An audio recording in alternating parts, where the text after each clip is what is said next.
Өнөөдөр болохоор бидний ярих сэдв маань экономикийн удирдлагын дараа бид нэр суурь ойлголтууд аюулс татна. Өмнө бид нэр бага ижнийг гიშрэх магадлалын онцлог хэсгийг хийсэн байна. Тэгэхээр бидний одоо 2 цаг болов үндсэндээ тойм. Тэгэхээр бүхэл хичээл гаргаж тааны үзсэн учраас дэлгэрэнгүй авах үзсэн ойлголтууд хэрвээ ямар нэгэн зүйл нь болохоор шинээр санагдах юм бол намайг үзсэн. Өнөөдөр бидний ярих зүйл болохоор энэ үйлдвэрийн намнаас ирнэ. Нийлхийдний тухай бид ярьж байна. Ярих зүйл маань болохоор үндсийн 5 хэсэгтэй. Нэгдүгээрт нь болохоор энэ самсаггүй өсөгч түүний магадлалын даргалт байна. Би1 гэдэг нь болохоор үйлдвэрийн намын дид хэсгийн нэг шүү. Дараа нь бид нэр хамтын даргалтын тухай сэргээ нөхцөл даргалт ба тусгаар байдал гэдэг зүйлийн тухай. За тусгаар байдал гэдгийг бид нэр англиар independence гэдгийг тусгаар байдлыг орчуулж байгаа. Зарим багш нар болохоор хамааралгүй гэж ярьж байгаа. Unrelated гэдэг үгнээс хайцсангүй ондоо утгаар бид нэр ашигладаг учраас би энэ зөв тусгаар гэдэг хамаарч бичсэн тийм. Дараа нь бид нэр магадлалын даргалын шин чанарын тухай ярив. За дараа нь бид хамтын болон нөхцөл даргалтын шин чанар. Хамтын гэдэг нь болохоор англи дээр joint. Нөхцөл болохоор conditional. За дараа нь бид нэр цаг байх юм бол энэ нормал болон бусад даргалтуудын тухай товч яриад өнгөрөх юм байна. Товч сэргээ гэдэг юм.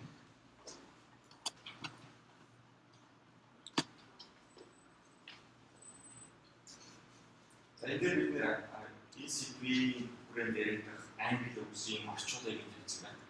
Хаар сонгочтой шиг бол бас нэг бол random variable сонсгоо usage probability map distribution of probability density function магадлалын ихний функц гэж орчуулсан байна.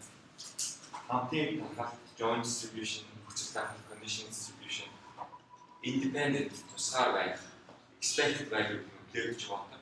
Зарим хүмүүс болохоор mathematics гэж орчуулдаг. Variance, стандарт, хязгаар, covariance, correlation үгээр тань байна.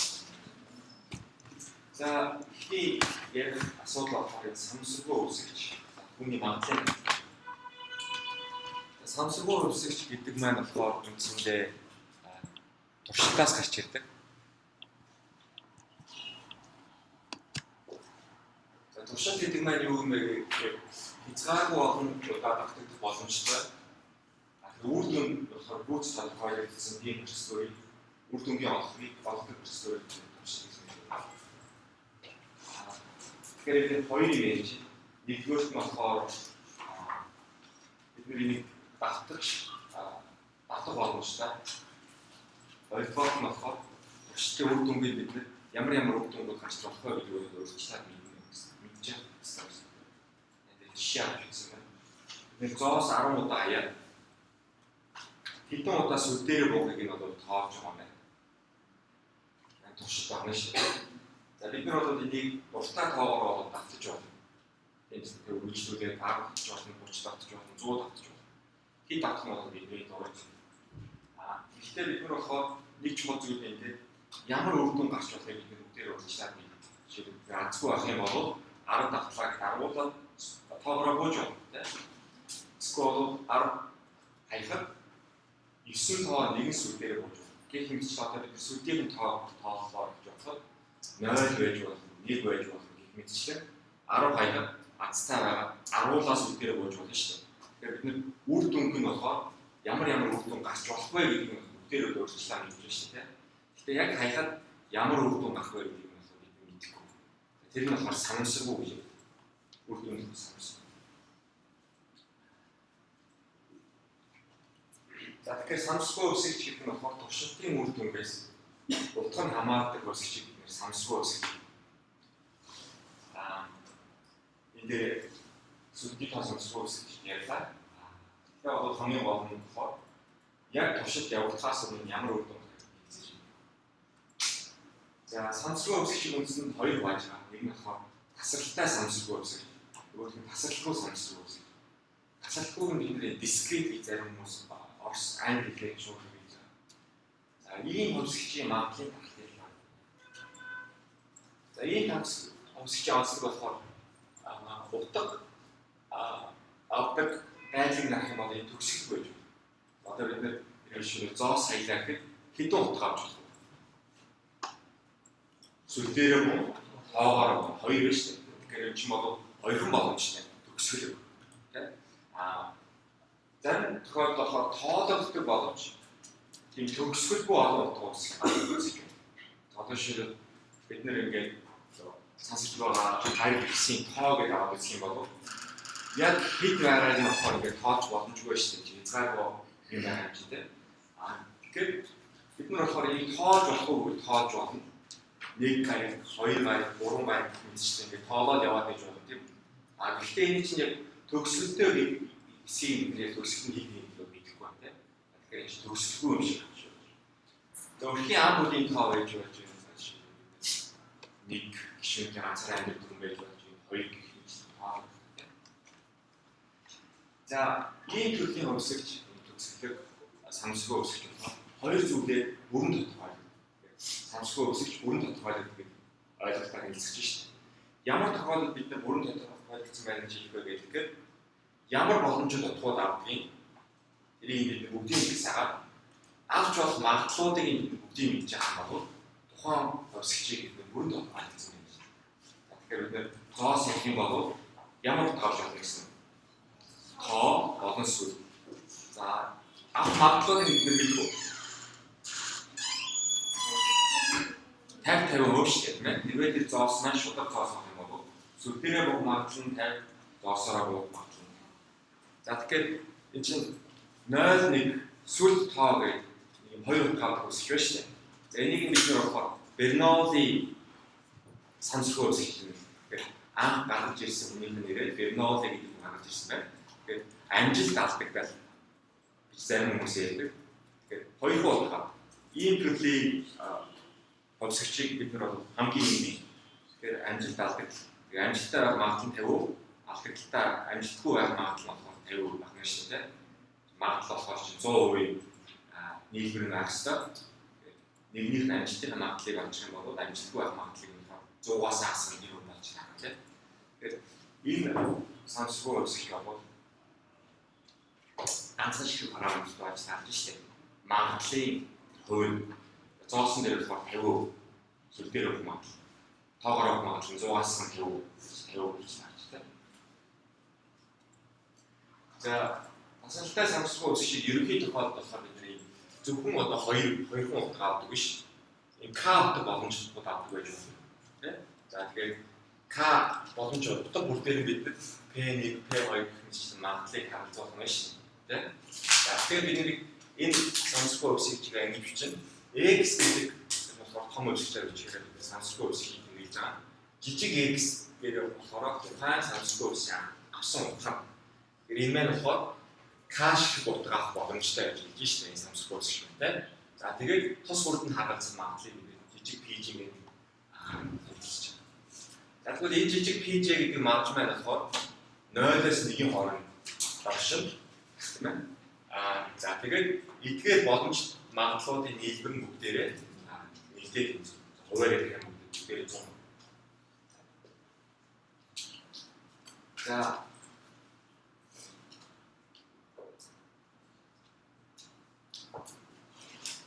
За тэгэхээр бид нэр зарим тохиолдолд ийм тэмдэглэгээ хийдэг. PJ гэдэг магадлал энэ боломжит утгуудаас хамаарсан функц гэж бичиж байна. За тэгэхээр бид нэр энэ X маань болохоор K хэмжээний K тооны боломжит утга авч болно. Хэрвээ харин бид нэр хоёр дахь самсгүй үсгч гаргаад ирэх юм бол эдгээр бид нэр хоорондоос нь ялгах. За тэгэхээр болохоор буруу харагдсан байна. F-over X яг буруу харагдсан. Тэгээ бас баг буруу харагдсан байна шүү дээ. Миний эдгээр би X тавих юм байна. Дараа нь болохоор жижиг эдээ Y-тэй энэ дээр болохоор том Y болж таах юм шүү. Тэгэхээр үүнийг магадлалын нэгтгэн функц гэж магадлаас нь хамаарах функц. Дараагийн хоёр дахь төрлийн функц маань болохоор тасралтгүй самсахгүй хувьсгч гэж байна. За тэгэхээр бидний жишээ аваад үзэх юм бол хүний өндөр бол тасралтгүй санамсаргүй болсон. За яагаад тасралтгүй юм бэ гэхээр одоо би өөрийнхөө өндрийг ярих юм бол би метр 78 хийх юм. За тэгэхээр 78 гэхээр энэ төгсгөл тоош гарч шээ. 178 см. Гэхдээ бол яг 78 цэг тэгээд цэгийн хадгалт тоон маань хэд юм бэ гэхээр би 78.9 гэж хэлээ гэж байна тийм. Тэгэхээр чинь би заавал цэгийн нэг оронтой тоонд зогсохгүй шүү дээ. Хэрвээ надад илүү сайн метр байсан бол би бол 78.195 эсвэл 1957 их хэмжээнд бол орон нь бол ингээд үржлээд яваад байна. Тэгэхээр хүний өндрийг аваад үзэх юм бол яг энэ төгсгөлтэй тоонод бол биш. Метр 78 бол 78. Дараагийнх нь хэмжигдсэн метр 79 гэсэн юм байхгүй шүү дээ. За тэгэхээр бидний санамсаргүй тасралтгүй хувьсгчийн хувьд болохоор энэ мангалын нэгтийн функцийн тухай ярихдаа мангалын нэгтийн функц гэдэг чинь функц гэдэг нэг юм байгаа шүү дээ. Үргэлжлсэн тийм. Тэгэхээр эдгээр мангалын тухай ярихдаа тасралтгүй хувьсгчийн тэр функцийн доорх талбайны тухай. Тэгэхээр бид нэр мангалын функц маань болохоор ингээд функц байлаа гэж бодлоо. Нэгдээ мангалын функц чинь тэр функцийн доорх талбай нь болохоор нэг гэсэн юм байна шүү дээ. Нэг талбай нь болохоор нэг. Бид нэр боломж нь болохоор 100. Энэ одоо юу гэдгийг хас хязгааргүйгээс нэм хязгаар. Тэгэхээр миний өндөр болохоор хас хязгааргүйгээс нэм хязгааргүй хооронд байх нь шүү дээ. Энэ хооронд байх магадлал нь 100 байна. Тэгэхээр мангалын нэгтийн функц юм бол үндсэндээ бол талбай нэг. Одоо жишээлбэл миний өндрийг тодорхой интервалаар тухайлж шүү дээ. Тэгэхээр миний өндөр метр 78-аас их метр 80-аас бага байх магадлал гэж байна. За дараагийн нэг тасралтгүй функцтэй ялангуяа дэрэгдэх өсөлттэй дэрэгдэх функц бол энэ хуримтлагдсан дараалтын функц гэж CDF гэж байна. Cumulative distribution function хуримтлагдсан. За энэ маань болохоор юу гэсэн үг вэ гэхээр x гэдэг санамсаргүй өсгч маань жижиг x гэдэг утгаас бага утга авах тэр магадлалыг хэлж байгаа. За тэгэхээр хүний өндөр 2 метрээс бага байх магадлал гэж хэлж байна шүү дээ. Тэгэхээр хүний өндөр бол энэ үсгийг аваад үзэх юм бол энэ болохоор одоо 2 метр болж таарч байна.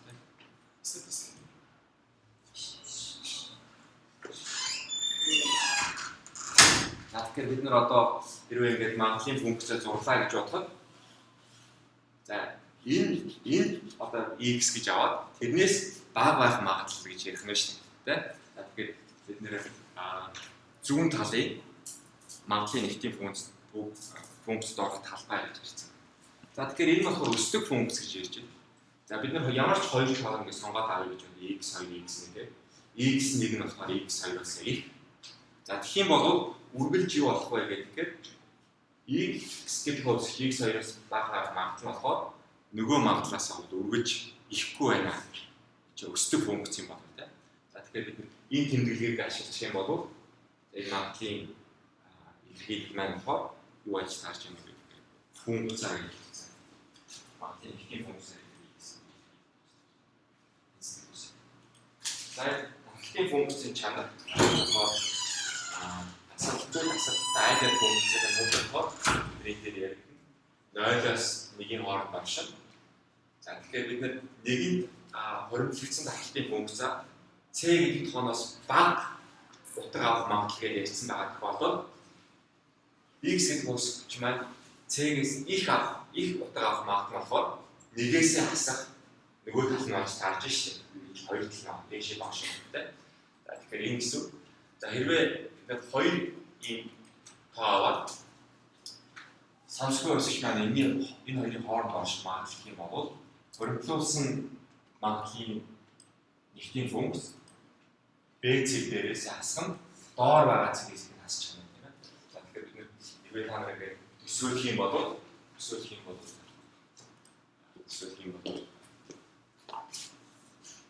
магадлалын нэгтийн функц маань одоо ийм байлаа гэж бодоход хуримтлуулсан магадлалын нэгтгэлийн функц маань болохоор үндсэндээ ингээд өсдөг функц байна. За максимум энэ минимум нь болохоор 0. За дээд хязгаар болохоор 1 болж татна шүү дээ.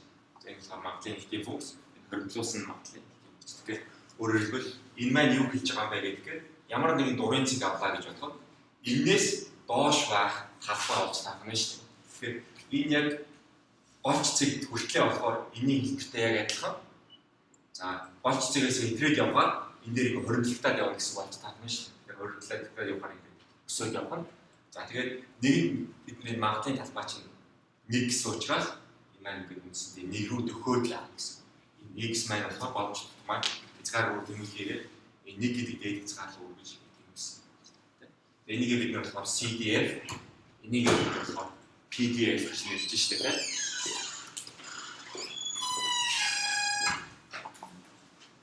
За дараагийн нэг слайд болохоор бидний хамтын талбай байгаа. За нөхцөл тусгаар байх гэсэн.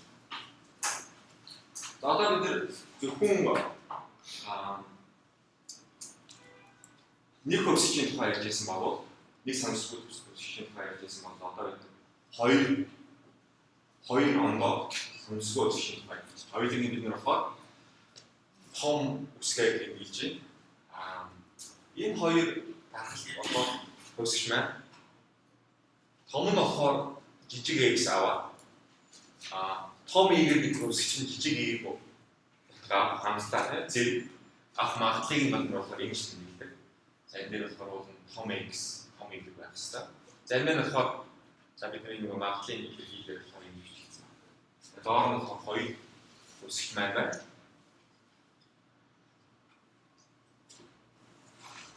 За тэгэхээр энэ хоёр санамсгүй үсгч бие-биесээ тусгаар байх зайлшгүй бөгөөд хүрэлцээтэй нөхцөл нь юу вэ гэхээр хоёр үсгч болохоор бие-биесээ тусгаар байх нь шүү дээ. Нэгэнд нь юу болж байгаа? Ямар нэг юм болж байгаа. Нөгөөх нь ямар ч хамаа байхгүй болж байна. Тэгэхээр хамтдаа гарах магадлал нь тус бүрийнх нь магадлалыг үржүүлдэг гэсэн. Тэ? За тэгэхээр би одоо x-ийг нь болохоор нэг удаа зоос хаяа тоос үдээр уух санамсгүй үсгчтэй хэлж байна. X. Y-ийг нь болохоор би 2 удаагаа давтгана. Тэрийг би Y-ийг үсгэж байна. За эхний хаялтан дээр сүл дээрээ буух магадлал чи хэд вэ? 1. За 50 2-1 тэ. Хоёр дахь дээр нь болохоор 2-1. За би тэгэхээр 2 удаа хаяад 2 удаа сүл дээрээ буух магадлал нь хэд вэ? 4-1 болно шүү дээ. Өөрөөр хэлбэл бид нар тэр хоёр давталтыг бие-биесээ тусгаар гэж үзэж байгаа шүү дээ. Тэгэхээр би эхнийх дээрээ сүл буулгасан болов дараагийнх дээрээ заавал сүл эсвэл тоогоор буух ёстой гэсэн юм алга ба шүү дээ тийм. Хоёр туршилт маань бие-биесээ тусгаар болж таарч үр дүн нь хамаатай. За энэ хамтын таталтын тухай яригдж байгаа тохиолдолд энэ тус бүрийнх нь таталтыг бид нар ахиу магадлалын нэгтгэн функц. Ахиу буюу марж. За нөхцөл дарахбал гэдэг маань болохоор дараагийн яригдж зүйл. За хамтын таталтын тухай ярьчлаа. Одоо бид нөхцөл дарахлын тухай ярьж байна. За маш сайн хоёр найз байлаа гэж бодъё тийм үү? Маш хоёр сайн найз. Хоёулаа ингээд үсэндээ бол үснээ хийх бол хамттай байж байна. Тийм. Тэгэхээр болохоор би нэг найзыг x нөгөө тийм y үзчихье гэж байна тийм. За тэгэхээр тэр хоёр болохоор үсэндээ хамтдаа явж байгаа. Магадлал нь болохоор энэ функц үзсэн. За тэгсэн чинь би надад болохоор юу санагдсан байгаа гэхээр манай эхний найз нь ингээд энэ ангид байж байдаг. За тэгвэл би тэрийг нь харчаад нөгөө найз нь одоо энэ ангид байх магадлалыг нь би сонирхож байгаа юм байна. Тэгэхээр энэ чинь санамсгүй өсөж явахаар үргэлж 100% хамтдаа яваад байдаг байх нь шүү дээ. Ихэнх тохиолдолд хамтдаа явж байгаа. Тэгэхээр тэр маань юм байна.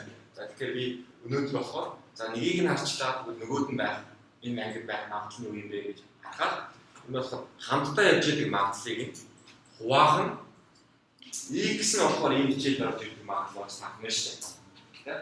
За энийг бид нар болохоор үстэй x-ийг нь өгсөн байхад y-ийн магадлал юу вэ гэж. Энийг бид нөхцөл. За дараагийн нэг ярих ёстой зүйл болохоор маркетинг чанарууд гэж. Тэгэхээр бид санамсруу үзлээ, санамсруу үзэж маркетинг хатгууд үзлээ. Маркетинг хатгын шин чанар гэж. За санамсруу үзэж гээд ярихаар анх тодоо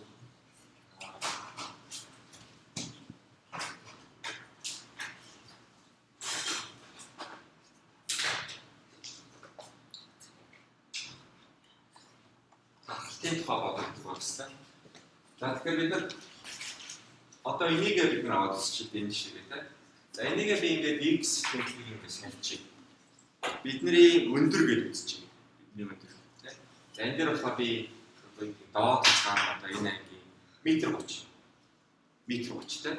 За дараа нь болохоор хамгийн өндөртөө болохоор 2 метр 30 гэж.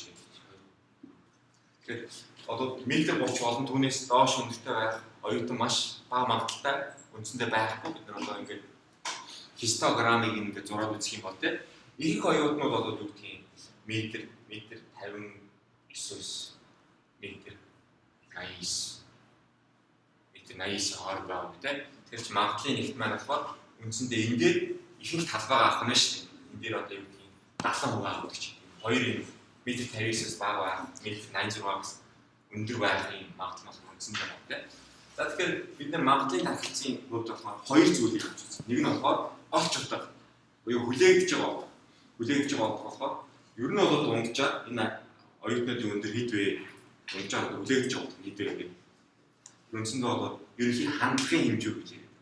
За дараа нь болохоор энэний дараа үзэх зүйл нь болохоор энэ хүлээгдэж байгаа утгаасаа хэр дайдалтай байдığım бэ? Оюутнуудын өндөр дайдал буюу вариацийн тухай. За тэгэхээр санамсруу үзэгчийн x-ийн хүлээгдэж байгаа утга нь болохоор за энэ чинь нэг гэдэг. Авч болох утгууд x1-ээс x-га. За тэгэхээр тухайн утгыг авах магадлал. За энийг бид нар болохоор утгууд хийсэн юм.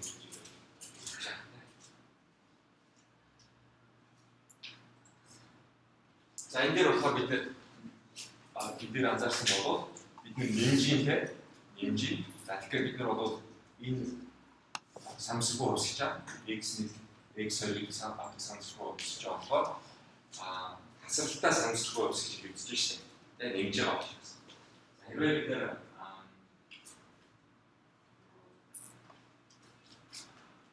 зоос яг шиг авах юм бол энэ дээр бол хамгийн таач.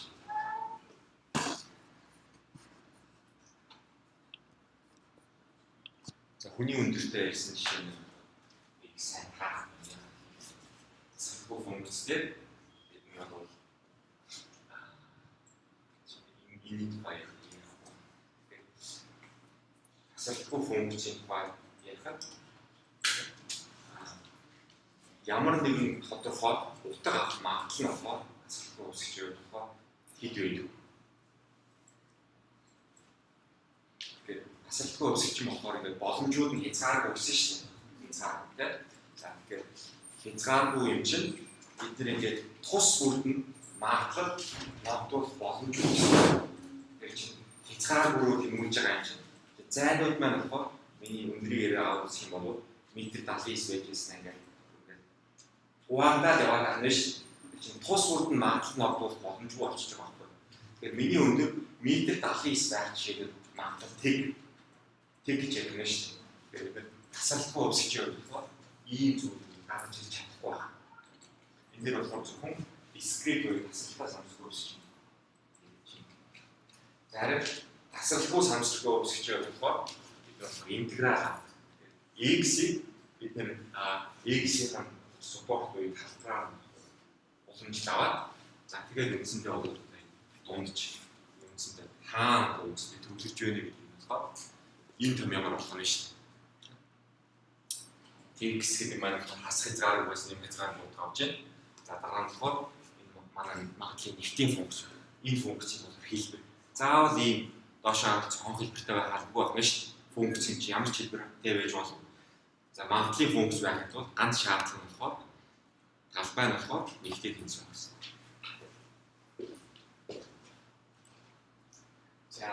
За энэ дахиад тасралтаа самсгүй үсгчийн тухай ирсэн байна.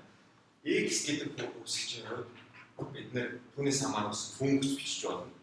За тэгээд тэр функцийнхаа хүлээгдэж байгаа утгыг нь байна. Яг адилхан функцаа бид тухайн X-ийг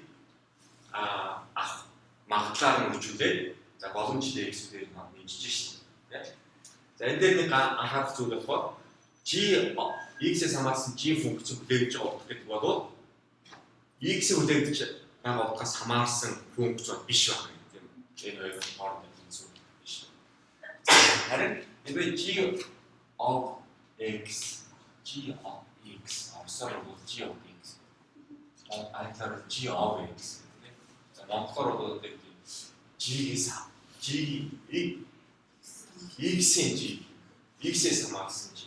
Энэ хоёрын нийт функцтай хэлбэрээр бичигддэг бол за G of X-ийг хүлээгдэж байгаа утга нь болохоор тос бүрийн хүлээгдэж байгаа. Одоохондоо бүгдээр тань санагдаж байна тийм. Хүлээгдэж байгаа утга нь болохоор бид нэр шинжүүд нь юу юм бэ гэдэг маш их ашиглагддаг шинж байна. За хэрвээ C нь болохоор санамсгүй үсгэж биш. Зүгээр тогтмол тоолох юм бол за түүний хүлээгдэж байгаа утга чинь өөрөө л байх нь шүү. Чинь өөрөөс хөдлөхгүй юм чинь тогтмолоо. За дараа нь C тогтмол X-ийн санамсгүй үсгэж байгаагаа үржүүлээс нь хүлээлт авах юм бол тогтмол ба гадна хүлээлт юм. За хэрвээ A ба C тогтмол бол X гэдэг үсгийг C-гээр үржүүлээд за тэгээд түүнийг ингээд A хэмжээг хөдлөгчих юм бол хүлээгдэж байгаа утга нь хөдлөсөн A хэмжээтэй C-гээр үржүүлээд за тэгээд X-ийн хаана байдаг. За ерөнхий хандлагын хэмжүүрээс гадна бид нэр медиан гэдэг хэмжлэгүүнийг бүрдүүлж ашигладаг. За яг ийм хоёр хэмжлэгүүн байдаг юм бэ гэдэг аль нь зөв юм бэ гэдэг хариулт бол үндсэндээ байна. Зарим тохиолдолд болохоор хүлээгдэж байгаа утга нь илүү сайн ерөнхий хандлагын хэмжүүр болж таарна. Зарим тохиолдолд медиан. За ялангуяа та нар одоо шинэ ийм тэгээд тоо аваад үзчихсэн чинь энэ дээр одоо хүн гэж тийм. За тэгэхээр энэ дээр болохоор би орлогыг одоо энэ одоо 100 хүний орлогыг аваад байсан тийм. Тэгэхээр ингэж явж яснаа тэнц зарим хүнийх нь хувьд болохоор ийм өндөр байлаа гэж байна. За тэгэхээр энэ тохиолдолд болохоор бидний голч ерөнхий хандлага маань болохоор хүлээгдэж байгаа утга голч утгаасаа илүү одоо энэ медианаар илүү тодорхойлогддог гэсэн үг. Тэгэхээр энэ бол ийм сондгоорчийн нөлөө болохоор илүү авч хайдаг байх нь шүү дээ медиан. За харин одоо хүлээгдэж байгаа утга нь бол математик тооцооллыг бид нэр сонирхож байгаа тохиолдолд ямар нэг төвөгтэй томьёо аваад за тухайн томьёоныхоо хүлээгдэж байгаа утгыг нь олгож байгаа бол энэ биднээс ерөнхий хандлагыг нь олгож байгаа хүлээгдэж байгаа утга нь илүү амар үсэж байна.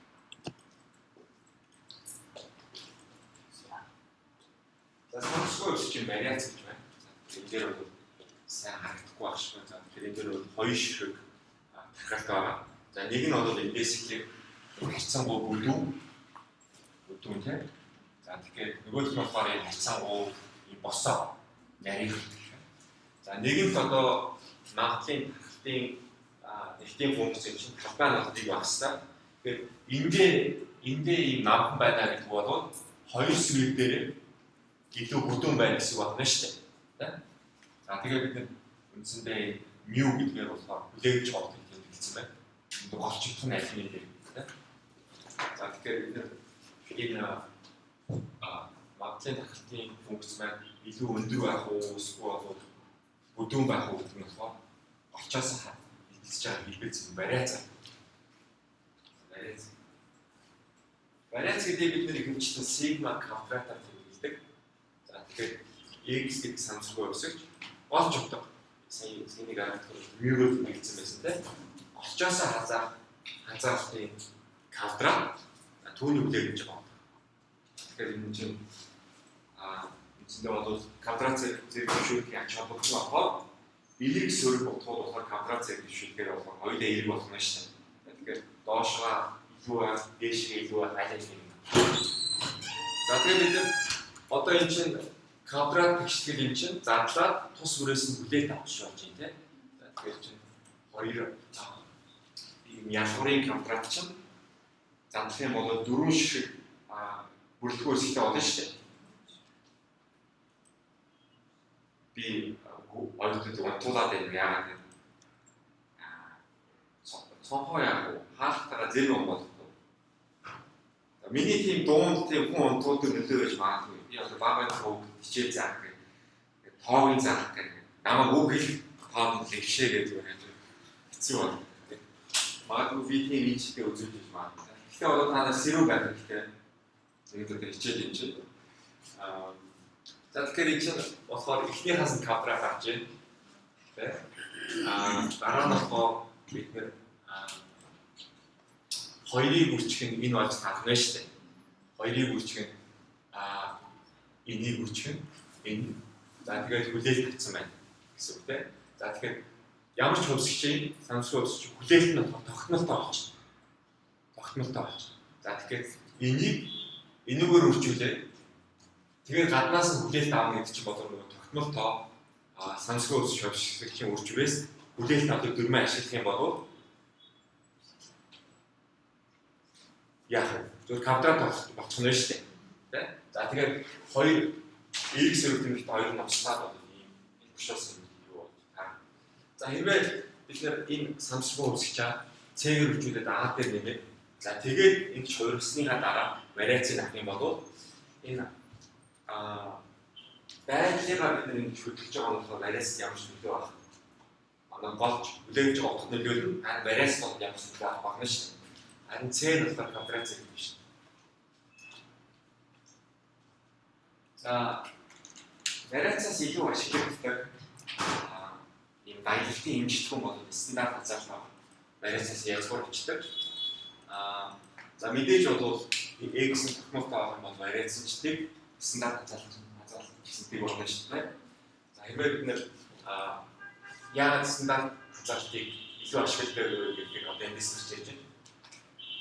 За x-ийг a-аар хөвчүүлээд b-ээр нэмчих. За тэгээ стандарт хязгаарлалтыг нь вариацаас язгуур авч байгаа чинь а бол квадрат зэрэггүй болох юм шүү дээ. Зүгээр абсолют. За стандарт хязгаарлалт.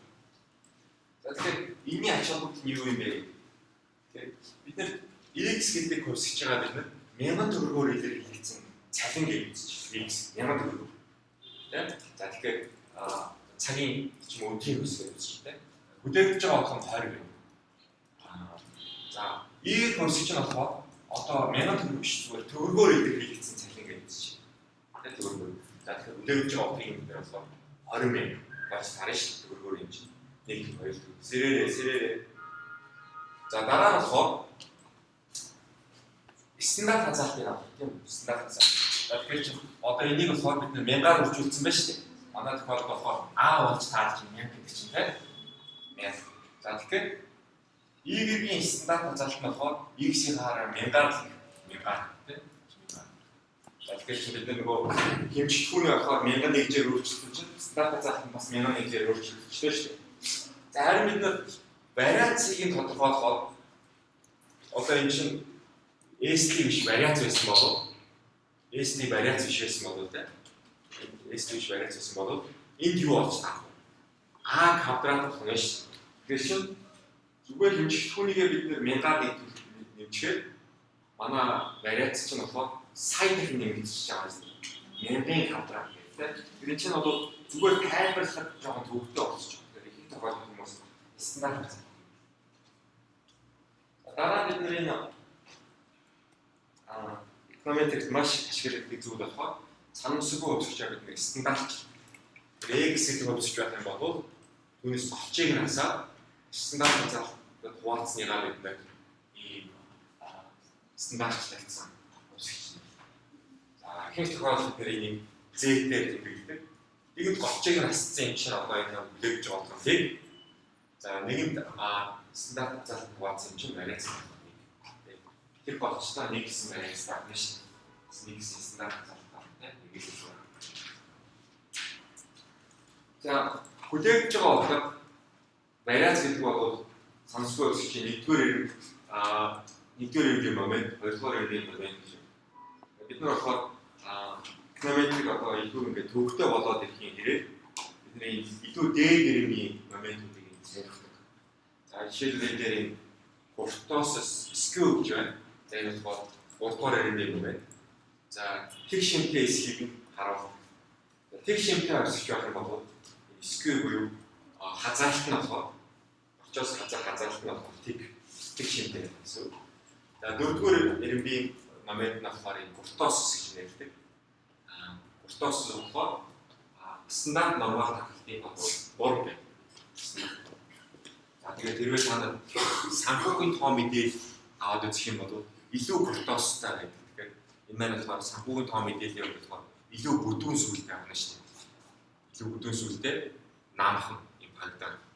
За тэгэхээр өөрөөр хэлбэл одоо бид нэр санхүүгийн юм дээр болохоор өгөөж ярих юм бол ямар хугацааны өгөөж гэх юм бол тухайн хугацааны өгөөж асар их алдагдaltaй байх боломж маш их гардаг. За мөн бол асар их ашигтай байх магадлал бас их гардаг. Тохиолдол бас гардаг. За түүнээсээ болов илүү л уртаас байна.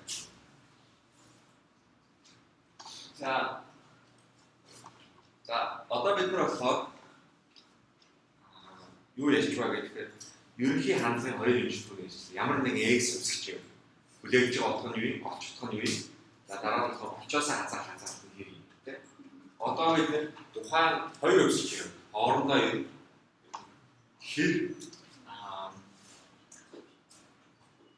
хэр хамааралтай юм. За хамаарал гэдэг үг маань болохоор Монгол хэлэнд нэлээ өргөө утгатай шүү дээ. Тийм. За тэгэхээр бид энэ дээр илүү дэлгэрэнгүй математик апиас хэл болгож байна. За covariance гэж байна. Covariance. Co гэдэг нь болохоор хамттай гэсэн. Variance гэдэг нь болохоор хэлбэлцэл гэсэн. Хоёр үсгэж хоорондоо тэр хэлбэлцдэг юм бэ гэдэг covariance юм. За тэгэхээр энэ маань болохоор x гэдэг үсгэж очоос хазаа. Y гэдэг нь болохоор очоос хазаа. Хэр хоорондоо хамт үлдэх юм бэ гэдэг. Хэрвээ энэ юу болохоор x өсгөж очоосоо ингээд даваа явж хахад y гэдэг нь бас очоосоо ингээд даваа явж явах. Нийл үржигдэх нь юу болох вэ? Y-ийг багна шүү дээ. За зарим тохиолдолд болохоор x нь ингээд очоосоо ингээд доош ингээд явж хахад y гэдэг нь мөн адилхан очоосоо доош явах юм бол сөрөг гээд бас y болно шүү дээ. Тэр чинь хамттай байлж байгаа юм. За covariance нь болохоор хизээ сөрөг байх вэ гэхээр нэг нь ингээд очоосоо даваа явж хахад нөгөө нь ингээд бууж явах. Сквад ингэж байгаа юм тийм. За тэгэхээр энийг бид нэр зарцаад болохоор хоёулангийнх нь үржмээс хүлээлт аваад тус хорыг болчих гэсэн байна. За хэрвээ бид нэр хоёр хувьсгч хоёулаа тэг болчихсон. Жишээ стандартчлаг завсч явах юм бол тийм. Энэ хоёр ч хоёулаа тэг болно шүү дээ. Үржмэл. Covariance гэдэг бол үндсэндээ хоёр хувьсгч байгаа. Хоёулаа тэг болчихсон байх юм бол үржмэл хүлээлт болчихсон тийм. Covariance. За дараа нь болохоор корреляц гэдэг зүйл. Тэгэхээр variance бид нар болохоор тайлбарлахад стандарт хязгаарлалт харьцуулж байгаа хэцүү гэж хэлсэн шүү дээ. Covariance корреляц болохоор бас адилхан. Covariance-ийг тайлбарлах жоо хэцүү. Дээд хязгаар гэхээр үндсэндээ маш хэцүү, маш их тоо гарч болно. Доод хязгаар гэхээр бас маш их тоо. Тэгэхээр эдийн засгийн утга нь зүгээр энгийн үгээр тайлбарлах хэцүү. Тэгэхээр бид нар энийг нормч стандарт хязгаарлалт гэж уучдаг. За тэгэхээр корреляц гэдэг бол covariance-ийг хуваах нь стандарт хязгаарлалт гэж байна. За энэ дээр нэг чухал зүйл бол хэрвээ x болон y-ийг үл хоорондоо бие-биеэс тусгаар бол корреляцтэй covariance гэдэг үсгийг байна тийм. Харин эсрэгээр бодлоо. Covariance нь тэг байж covariance нь тэг болов корреляц нь тэг болов тийм. Тэр хоёр тусгаар гэж хийж болохгүй байна шүү дээ. Тэгэхээр covariance гэдэг бол үндсэндээ бид нэгдүгээр ирэмбийн шугам хамаарна. Тусгаар байх хэсэг чинь болохоор бүх ирэмбийн ямар ч хамаарал үүснэ. Нэгдүгээр, хоёрдугаар, гуравдугаар тийм. Тэгэхээр корреляц гэдэг бол зөвхөн нэгдүгээр ирэмбийн хамаарна гэсэн. За дараа нь болохоор бидний санамсгүй өсчүүдийн нийтний вариацийн чанар гэж байгаа. А гэдэг коэффициент x-ийг үржүүлээд, b-ийг үржүүлээд варианц авчих юм бол За А нь болохоор квадратаар вариац x, B нь болохоор квадратаар. За хоёрыг нэмэх хоёрыг үүсгэх нь А, B вариац x.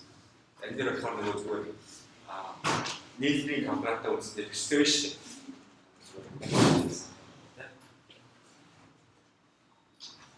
За хэрвээ бид нэр хоёр ширхэг хувьсгч байлаа гэж бодъё. Тэр хоёр y x гэх тэр хоёрыг бид хувирлаа гэж хувирлаа. За тэр маань болохоор хургаагуу x y-ийн coverage яаж хамааралтай юм бэ гэж харахад бид нэр энд байрлалыг нь x-ийнхаа байрлалыг b-гээр өөрчлөөд y-ийнхаа байрлалыг b-гээр өөрчилсөн болохоор coverage ямар ч нөлөө авах байна. Тэ? Дээш нь доош нь нэг гүйлгээд coverage-ийг нь авч үзэх юм бол гүйлгсэн хэмжээ маань яг ч юм аа. За харин бид нэр энийг ингээд жигэнсэн байлаа. А1 А2. За тэр маань болохоор харин coverage бол нөлөөлөх юм шүү дээ. А1 А2. За дараагийн нэг танил зүйл болохоор юм байна. За нэрийг санаж байгаа юм байна. За coverage ямар нэг хоёр өсөж coverage болоод түүнээс нэг абсолют утгыг нь авчихсан тийм. Энэ болоод дээрээсээ заарлагдсан байна. Дээд хязгаар нь болохоор юу вэ гэхээр хоёр өсөгчийн стандарт хязгаарлалтыг өгчүүл. За энийг болохоор танаас санаж байгаа бол Cauchy Schwarz-ийн тэнцэтгэл босгож нэг.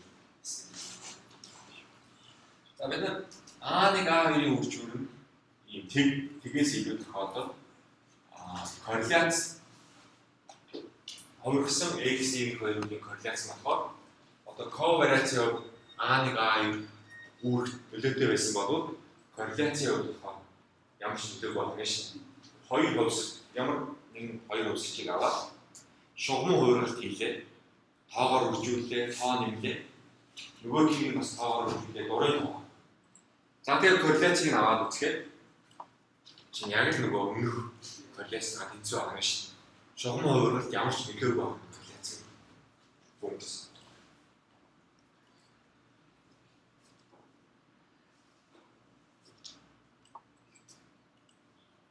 За дараагийн нэг зүйл нь болохоор нөхцөл бүтээл гэж.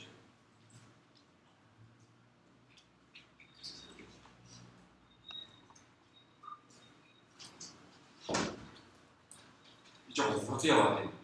Зүгээр болж байна. За нөхцөл бүтээл маань юу гэж байгаа юм бэ гэхээр одоо бид хоёр хувьсгч авч байна. За тэгээд нэгэн дээр нь болохоор x гэдэг хувьсгч жижиг x гэдэг утга авцсан гэж үзье. За тэгвэл y гэдэг хувьсгчийн хүлээгдэж байгаа утга нь юу ах вэ гэж асуув. За энийг бид нөхцөл хүлээлт чинь. За тэгэхээр бид нэр y чинь авч болох утгуудыг бид нэгээс m гэж хэлсэн тийм. За тэгээд бид ашиглах магадлал маань, жигнэх магадлал маань болохоор юу гэдэг вэ гэхээр одоо нөхцөл магадлалууд болж таарна шүү дээ. Нөхцөл магадлалын функц. X нь том x нь жижиг x гэж гарсан байгаа тохиолдолд y нь том y гэдэг үгс y гэдэг магадлал авах магадлал хэд вэ? Тэрүүгээр нь үржүүлээд за ингээд нэгсний бид нар нөхцөл хүлээлт. За дараа нь болохоор нөхцөл вариац гэж байна. Үндсэндээ яг адилхан. За нөхцөл бусдаа яг адилхан. Ганц ялгаа нь болохоор бидний нөхцөлийн тэмдэг тавиад x нь болохоор жижиг x утга авсан байгаа тохиолдолд ч юу гэж хэлж байгаа. Энэ маань болохоор y квадрат x нь том x жижиг x гэдэг утга авсан. Асах нь одоо энэ болохоор квадрацыг дэвшүүлээгүй y-ийн хүлээгдэж байгаа. X нь болохоор x-ийн жижиг x гэдэг утга авсан. Түүнээсээ квадрацыг. За нэг чухал шинж бол за энэ бидний энэ дээр экономик маш их гэдэг шинж байна. За хэрэг энэ дээр би уруу бичсэн байна. Өмнөх багш нь бичиж байгаа. Тэгэхээр энэ хамааралгүй тусгаар шүү. Тусгаар. За x хоёр хувьсгч хоорондоо бие-биесээс тусгаар болоод x ямар утгыг авсан байгаа ямар утга авсан байгаа. Эгийг ямар утга авахаар хүлээгдэж байгаа ямар ч нөлөө үзүүлэхгүй. Ямар ч тус болохгүй байна шүү дээ. Тэгэхээр энийг ямар нэгэн мэдээлэлээр тулгуурлахгүйгээр хүлээлтийг авч байгаатай яг адилхан. Тус болохгүй. Хоёр үзэж хоорондоо бие тусгай. За мөн вариацтаар адилхан. Хэрвээ Y гэсэн хоёроо биенээс тусгаар болвол X ямар утга авсан байгаа. Y ямар вариацтай байх бол ямар ч нөлөө үзүүлэхгүй.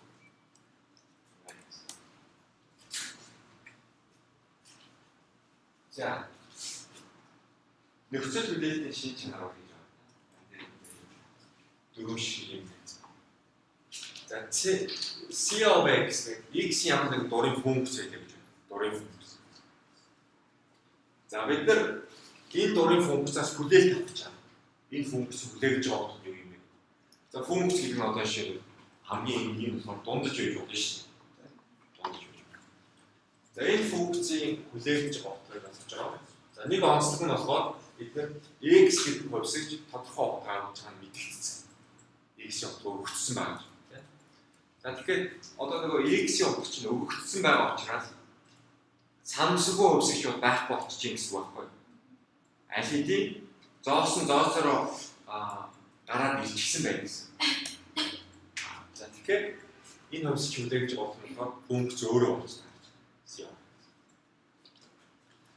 За мөн төстэй өргөдөлт нь болохоор дурын А болон Б гэх X-с хамаарсан функцүүд байж болно. За тэгээд тэр функцийг Y гэдэг самсгүй өсгөж үзүүлээ. За тэгээд B of X-ийг нэмчихсэн байдаг. Тэгээд энийг өгөхтөн бид нэр Z гэж нэрлэж болно шүү дээ. Нэг шинээр үүссэн самсгүй өсгөж тийм. За энэ функцаас бид нэр хүлээлт авч байгаа. За X-ийн утгыг өгсөн гэдэг. За тэгэхээр тогтмол тооноос бид нэр хүлээлт авахаар үндсэндээ тогтмолтой олчихно шүү дээ. Утга нь гараад ирчихсэн юм чинь самсгүй биш болчихсон гэсэн. Тэгэхээр тэрмээ өөрөө гараад ирсэн. За дараа нь юу болж байгаа гэхээр тогтмол тоо үндсэндээ самсгүй функцээр самсгүй өчөөр өржүүлээ. За тэгэхээр нөхцөл хүлээлт авч шүү дээ. За тэгэхээр ч бодоод бидний түрүүний ярьсан нөхцөл ёсоо тогтмол тоо ч хүлээлтийн тэмдгийн гадна хүлээлтийн тэмдгийн гадна. За ийгэд үсгэж байна. Хүлээлтийн гадны дотроо тэр шүү дээ. За хэрэг X зайн дээр үзүүлсэн байна. Хэрэг X зайн Y-с тусгаар болвол үндсэндээ энэ юу байх вэ? За энийг бол танаа маш сайн зээлжлэх ёстой хууль байна. Энийг бол батлагдсан хүлээлтийн хууль гэж байна. За энэ хичээлийн үрээр бид бол баталгаа хийсэн юм.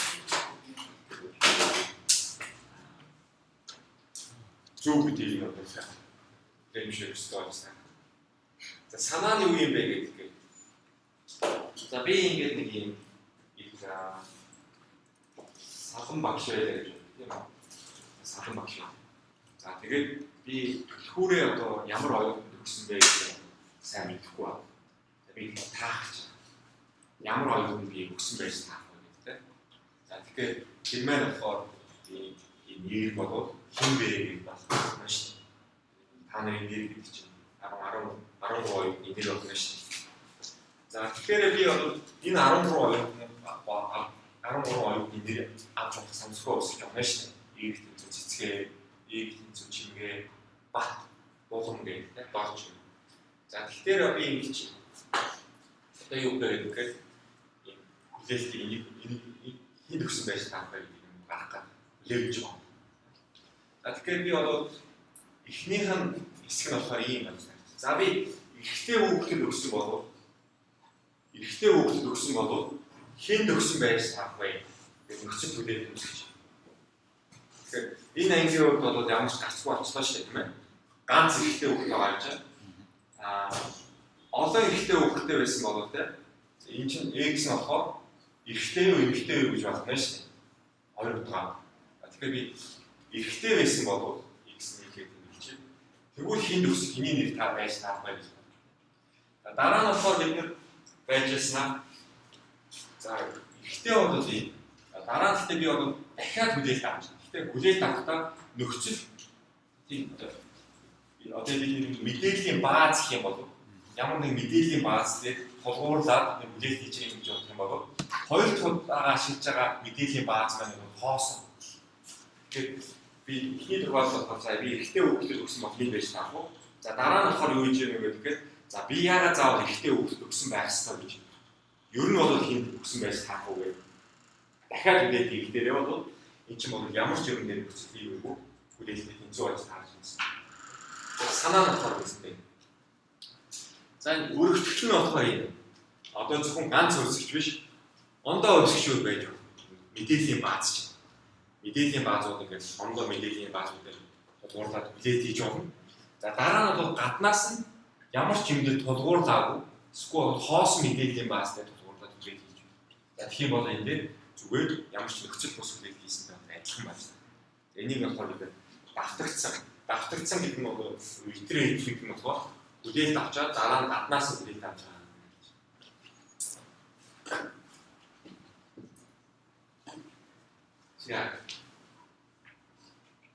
За бидний дараагийн ярих зүйлүүд болохоор энэ хатгалт байна. За хатгалтуудын тухай бол бид өмнөх хичээлүүдээс бол нэлээд сайн үзсэн байгаа.